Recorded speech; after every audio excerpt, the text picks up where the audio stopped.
Lucasfilm has everything riding on the Mandalorian and Grogu, the big Star Wars return to movies after all these years. But recently, a posting by the Writers Guild of America has shown some light on exactly who is working on the Mandalorian and Grogu, and the answer, well, it may kill any hope that you had for this film. Let's talk about it today on That Park Place. Guys from geeksandgamers.com, I wrote this yesterday. Book of Boba Fett and The Mandalorian Season 3 writer Noah Kloor revealed as a key writer on The Mandalorian and Grogu.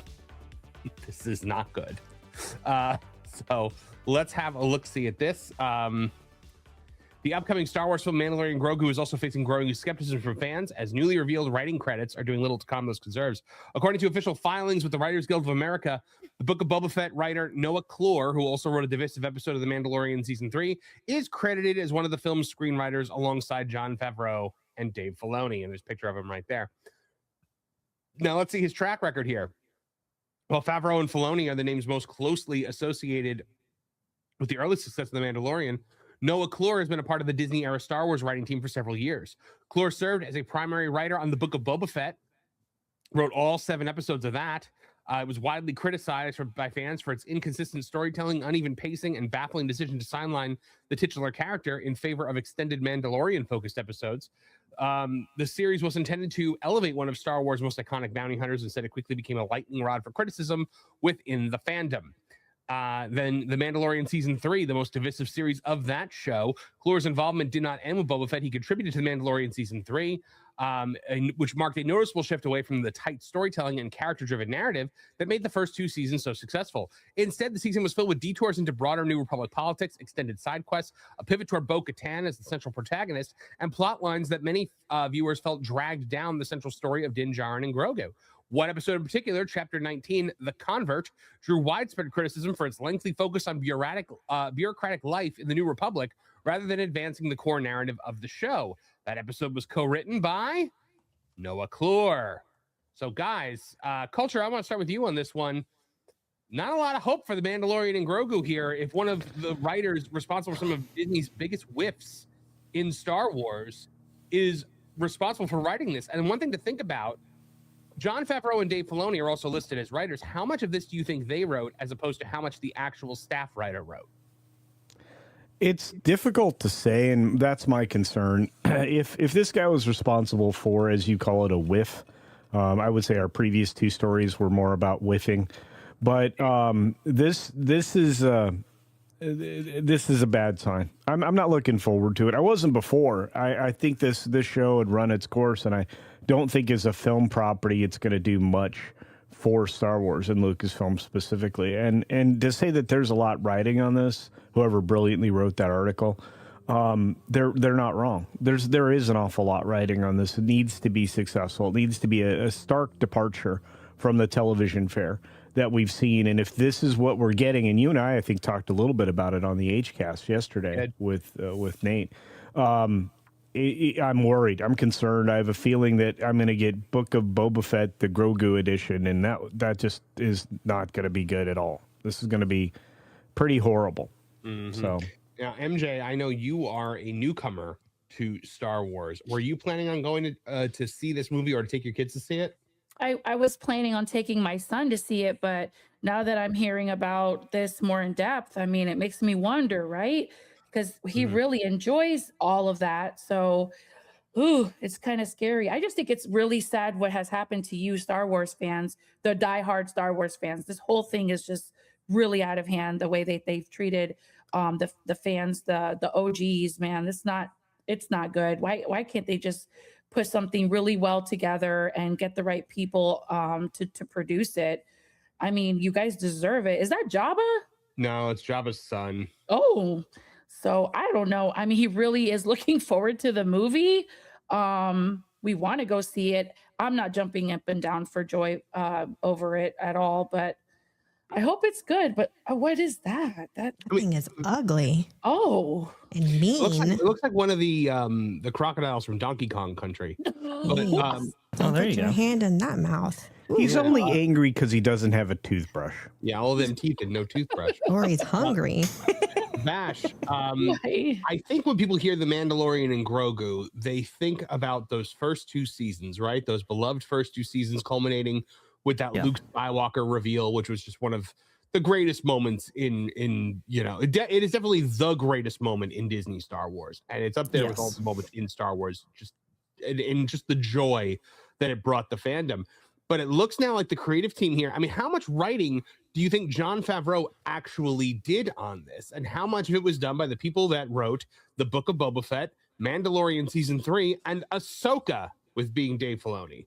Oh, man. I mean, I would assume that, it would be at least 50-50, right? But now that we have more writers being added to the mix, and I don't know, Dave Filoni being a much more of a presence around the halls of Lucasfilm, it's unclear on what level of involvement Jon Favreau even offers to this project. And even if he does, some of his best work obviously being in the director's seat, we saw that horribly received Super Bowl ad that apparently he directed. So it's kind of like, oh no, one of the best aspects of the Mandalorian and Grogu series in general is that Jon Favreau taking a kind of a front row seat here. Now that's all been thrust into question, and you can really see the anticipation diminish, not just within the fandom, which obviously after season 3, A Book of Boba Fett and so forth, that had diminished from there, but also too within the halls of Disney. We're hearing multiple reports out of a lot of different trade publications and so forth that internally Disney does not view this as the big headlining thing that resurrects Star Wars. In fact, they're putting their monies on Starfighter with Ryan Gosling, which I thought was very, very interesting. It just feels like nobody believes in this project. Part of that has to do with this very unique sub niche of this IP. But yeah, I don't hold a lot of confidence in this film. I think it'll do okay, but not nearly the Force Awakens type numbers that maybe it could have achieved had Mandalorian and Grogu hadn't fallen off a cliff the way it has. Right. Now, Erika, the one thing that everyone always tries to say about these Star Wars projects that are coming out now is, will this be the return to form? Will this be the return to form for Star Wars? Can anyone possibly imagine that this will be any kind of return to form when the guys writing it are responsible for some of the worst of Disney Star Wars? Yeah, no, not looking at it from the perspective of the OG fans. And I really do feel for you guys who are really into the lore and know your Star Wars stuff. And I look to you guys to kind of follow y'all in terms of, okay, should I watch this? Is it worth it? Is it not worth it? And so far, nothing has come out that any of you guys have recommended. So I follow y'all's lead, the fans, and nothing has been brought to my attention from any of the fans that's worthy of watch. So I don't watch. At the end of the day with this movie, I mean, The Mandalorian seasons 1 and 2 actually had moments that I felt harkened back to the original Star Wars, moments that I thought you could hold up there with some of the original trilogy, up to and including that final Luke Skywalker moment where literally they gave us everything we wanted out of the sequel trilogy, which was just to see Luke Skywalker using the Force as a master. And finally, nothing. 3 came out and it proved that they had learned nothing, that the Kathleen Kennedy, vision was, still full steam ahead. And it almost seemed like Jon Favreau had almost lost some control. I mean, there was Jon Favreau played one of the Mandalorian characters, not pre-Vizsla, but he's one of the Vizslas. And his character was killed in one of the episodes by a sequel era Praetorian guard. And some people, Culture Casino, believe that was almost symbolic. That was almost Jon Favreau being like, hey guys, this is out of my hands now. Like I have completely lost control of this. When we've heard rumors, Culture, about this Lucasfilm civil war that was going on behind the scenes, but I don't know how much stock anyone really puts in that. Well, I think there's always been a power struggle since Kathleen Kennedy took over the job. I feel like she didn't leave a lot of room for nuance and for other people's creative ideas.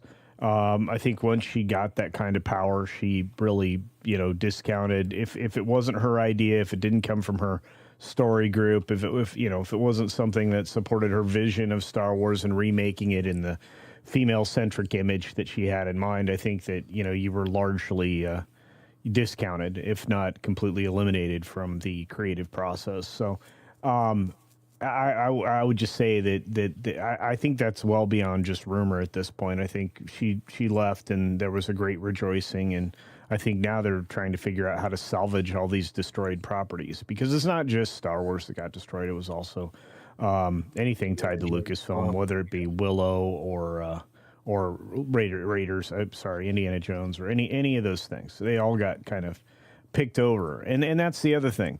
This Grogu film, unfortunately, feels like it was picked over creatively. And so would it surprise me if Favreau had very little input, if he was putting down his lightsaber and letting Vader strike him down so that, at least somebody would come up a little bit more powerful? I certainly hope so.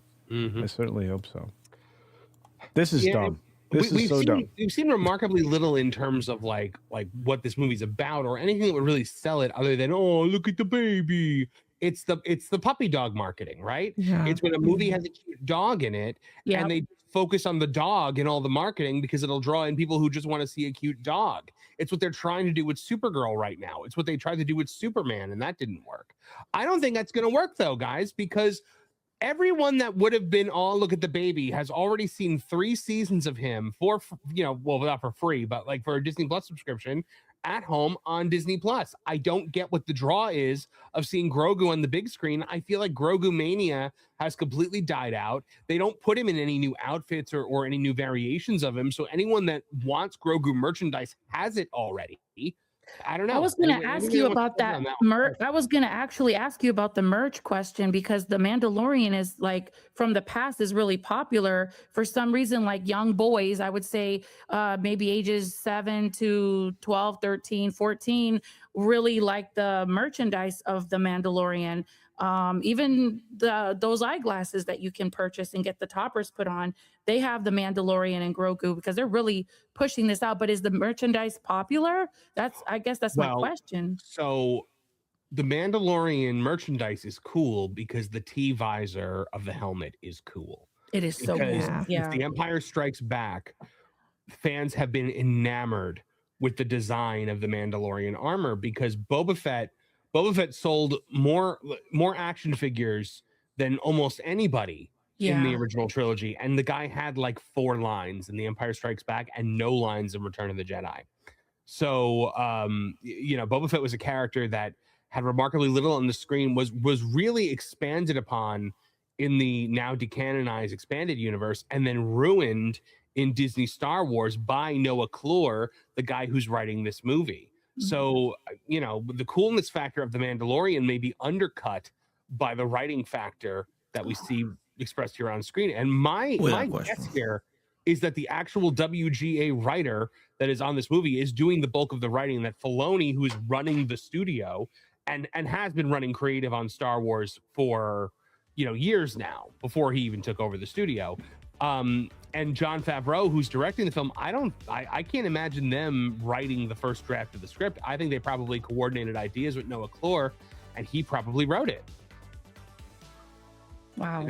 That's just my that's just my take as a writer. But guys, we will see come May whether or not the force is with this, and whether or not audiences are still going to grow to the theater. I'll have some bad ones. Thanks for watching That Park Plays News. For more information, consider checking out www.thatparkplace.com. And don't forget to subscribe, share, like, and send this out on your favorite social media accounts.